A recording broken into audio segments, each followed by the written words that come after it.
Do you ever wonder if there's anything that you could be doing at home to help support your fertility?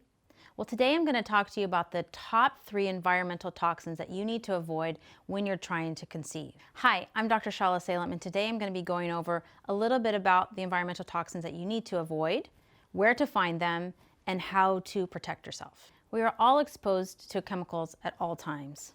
In fact, there's over 84,000 chemicals that are known in the environment. And at times it might seem overwhelming or feel like it's out of our control. However, there are many things that you can do to reduce your exposure to environmental chemicals. First off, we need to understand why environmental chemicals are a problem for your fertility. Many of the chemicals in our environment are endocrine disruptors, which means that they have the ability to impair the production, transport, or the excretion of hormones from our body. Many studies have been performed on multiple environmental toxins, and they've been linked to a reduction in egg quality, sperm quality, and a reduced chance of an embryo to implant, and also increased miscarriage rates. Here are my quick tips to be on your way to reducing levels of these endocrine disruptors in your body. The first one I want to discuss is BPA, or bisphenol A.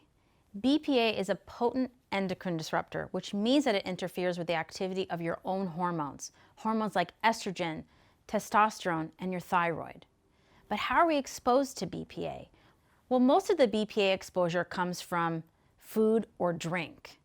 BPA is found in plastics, can, and cash register receipts. But what does BPA do to fertility? Well, BPA has been found to be toxic to eggs. In animal studies, it's shown to lead to more abnormalities by interfering with the separation of the egg genetic material before fertilization. In human studies, they found that women who were exposed to higher levels of BPA and went through in vitro fertilization treatment, they had fewer eggs retrieved, lower hormone levels, fewer embryos that made it to advanced development, and lower implantation rates. And that women with the highest levels of BPA had a much higher risk of miscarriage. In 2005, there was a study that looked at chemical exposure in newborns. So they evaluated the cord blood of newborn babies and found over 200 chemicals were present at birth. So babies are born already polluted with chemicals, and those are coming from chemicals that you're exposed to in pregnancy. BPA exposure has also been implicated in behavioral abnormalities such as ADHD and other long-term effects in children whose mothers were exposed to high levels while pregnant. My top tips for reducing your BPA are: number 1, reduce or stop consumption of foods and beverages that come from cans or plastic. Instead, look for other options like stainless steel water bottles, glass water bottles, or purchase foods that come in glass instead of cans. Number 2, be careful handling cash register receipts. This is one that most people don't know about it. It's especially important if you handle receipts at work. I recommend that women who work with cash register receipts use gloves to help reduce skin absorption. Be sure to wash hands with soap and water after handling receipts, and definitely don't use hand sanitizer after handling receipts. This was found to increase the absorption of BPA by up to 100 times. And number 3, eat out less often. So many of the containers we get for takeout food have plastics, and when the hot food is in a plastic container, it's more likely to leach out BPA into our food. And number 4, if you are using plastic, make sure to not heat it in the microwave or the dishwasher.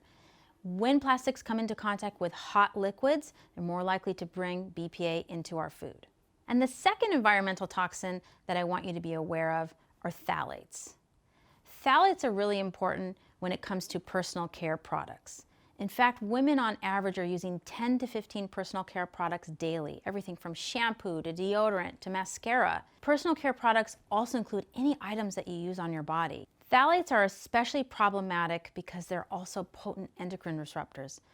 And as I reviewed before, that means that they can interfere with our hormones. But where are phthalates found, and how are we exposed? Phthalates are found in fragrances, beauty and personal care products, plastics, food containers, and even your cleaning supplies. Higher phthalate levels were also associated with increased risk of endometriosis. How do phthalates impact pregnancy? There have been links to behavioral changes, abnormal development in the genitalia of male fetuses, and links to increased premature birth. There are also studies who have found women who are exposed to higher levels of phthalates had a higher miscarriage rate. But what can you do to reduce your exposure? Number one, you need to evaluate your personal care products. You can go to the Environmental Working Group's website, ewg.org, to see where your products rank in the safety. Nail polish is a cosmetic product that has higher levels of phthalates than most other products. So I often recommend when a woman is trying to conceive to reduce exposure to nail polish. Also look at your products. If you find anything that has fragrance, parfum, or perfume on the label, that means it contains phthalate. You will most likely find phthalates in cleaning supplies, beauty products, air freshener, and even candles. When I first started my journey on removing toxins from my beauty products, it felt really overwhelming. And I was very used to certain products that I used. And I thought, there's no way any products that are clean or green could produce the same result. And that is often the protest that I get from a lot of women, that they want to have a certain look or they're used to their certain makeup. But I will say that now, 10 years later, since I started my journey on this, that there are so many wonderful options out there.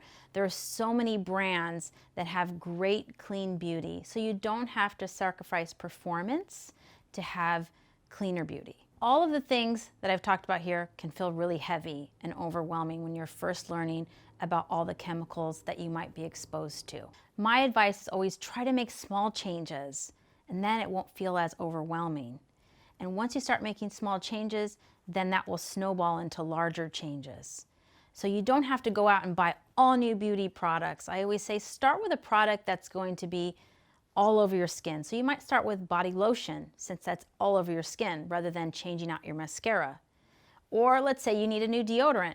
Go on to ewg.org where you can find cleaner options and replace it with a cleaner option when you're finished. And the third environmental toxin that I want to speak to you about are pesticides. The spraying of crops became more prevalent after World War II. In fact, over 1 billion pounds are sprayed in the United States each year, and there has been a 50-fold increase in the amount used since 1950. Spraying pesticides onto our soil has had a negative impact on human health as well as soil health. What effect does pesticides have on fertility? One particular study showed that women undergoing IVF treatment who had higher levels of pesticides in their blood had lower pregnancy rates. Men with the highest levels of pesticides in their urine had lower sperm counts, lower motility, and lower normal sperm shape or morphology. So what can you do to reduce your exposure to pesticides? The first thing I recommend is eating organic whenever possible. This sometimes can be a little bit difficult because organic does cost more money.